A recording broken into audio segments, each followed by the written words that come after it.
Chapter 14. As Mama recovered from the trauma of the roof, she pronounced her usual benediction to our waywardness. God will punish you. I was disturbed.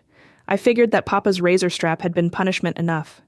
Except for Mama's warnings, God was seldom discussed at our house.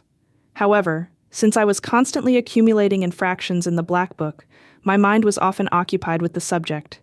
I figured that God was like the ghosts, someone that you couldn't see, but who floated around in the sky waiting for you to do something wrong.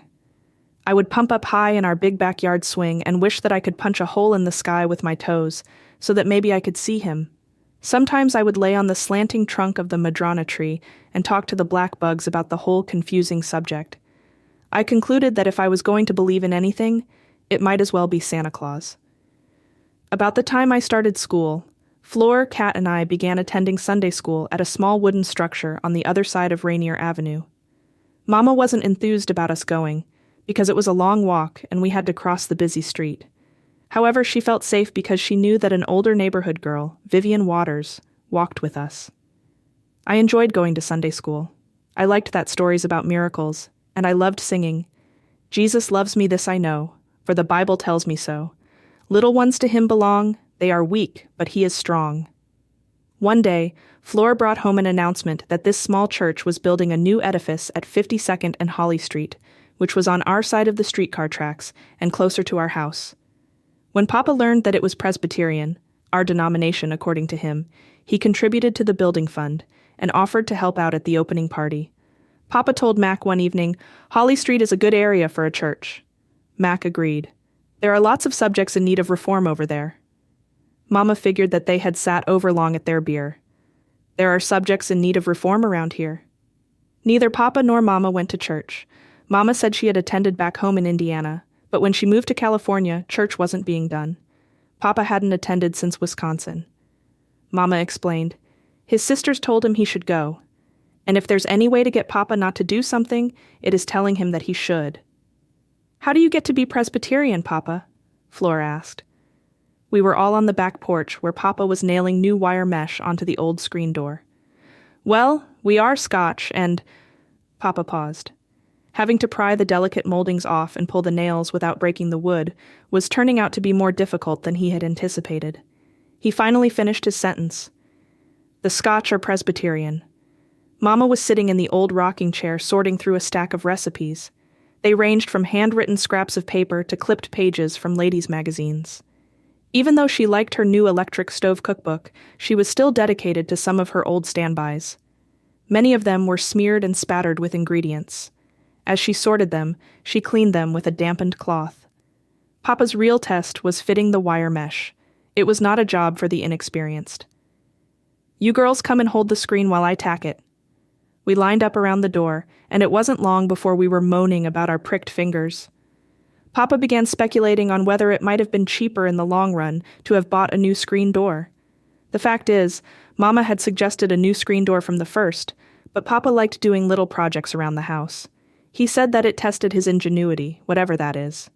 Mama explained, of course we couldn't have a new screen door. Your father is Scotch. Mama sensed our confusion and explained that there were two kinds of Scotch, and that Papa was both of them. So because Papa is two kinds of Scotch and won't buy a new screen door, that makes us Presbyterians? But I thought we were Irish, I interrupted. Papa was still hammering. Well, we are Irish too, and any Irishman worth his potatoes is... Mama supplied the word she knew Papa found difficult to even think about. Catholic. Most Irish are Catholic. Papa almost swallowed a tack. When we girls had finished our job, Mama gave each of us a stack of recipes. Scrape off the spatters, she instructed, and went on to explain that religion-wise, we were a mixture. My father was a Quaker, and my mother and grandfather were Methodists. So we're Scotch, Irish, Quaker, Methodist. What was the other one? Dor asked. She was sitting on the railing, scraping old, hardened cake batter off of Mama's coconut cake recipe. Presbyterian, Flor said. She was scraping old meat sauce off of a meatloaf recipe. How do people get to be so many things? I asked. I was scraping off a jelly recipe. Papa sat down on the top step and rested his back against the post where the clothesline was attached. His hair was almost all gray now, even though he was only in his mid-40s. People have been migrating since, well, from the beginning, I guess, and It appeared that Papa was heading into a long history lesson, but he was too tired out, so he rounded the lesson off. People get to be so many things by marrying people they shouldn't.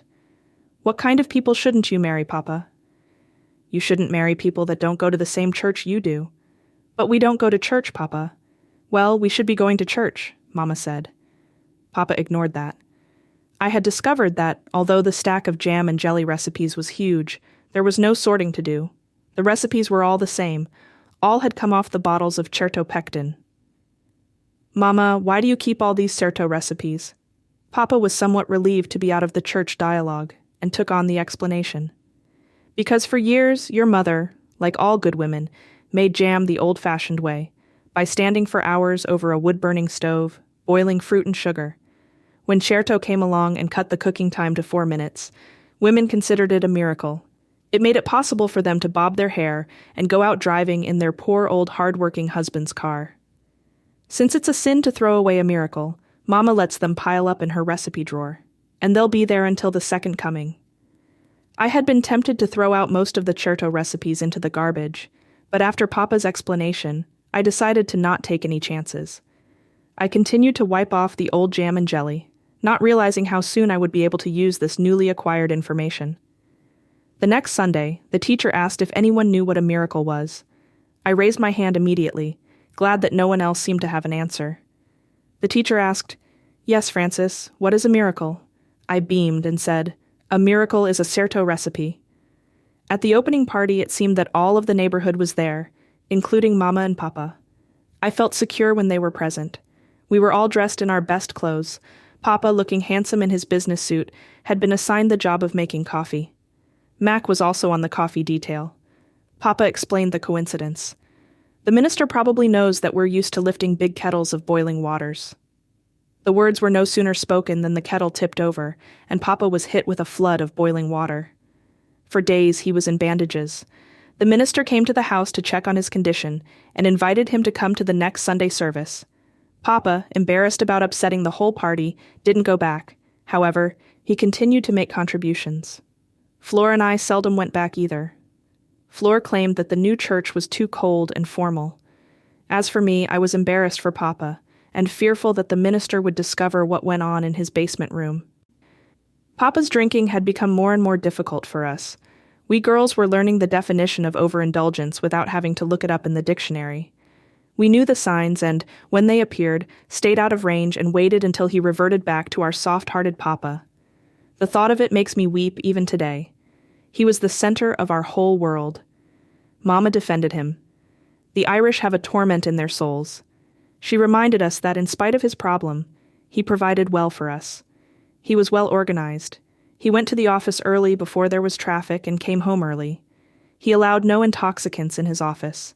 When he was out interviewing clients or in any type of business situation, Papa never indulged.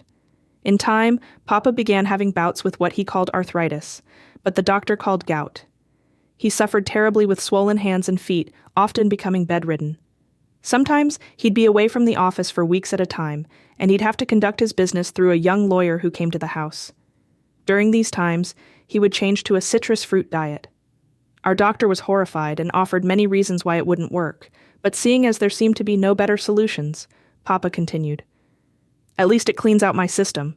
The doctor told him a better way to clean out his system. "Lay off the homebrew. We've got a city health department report that homebrew is dangerous because it doesn't contain enough alcohol to kill the poisons that are formed in the process of fermentation." After that, he forbid Mama to call the doctor anymore. "These damn medical experts don't know any more than I do." Papa was always looking for solutions. He began having massages at the Elks Club gym. He said it relieved his pain.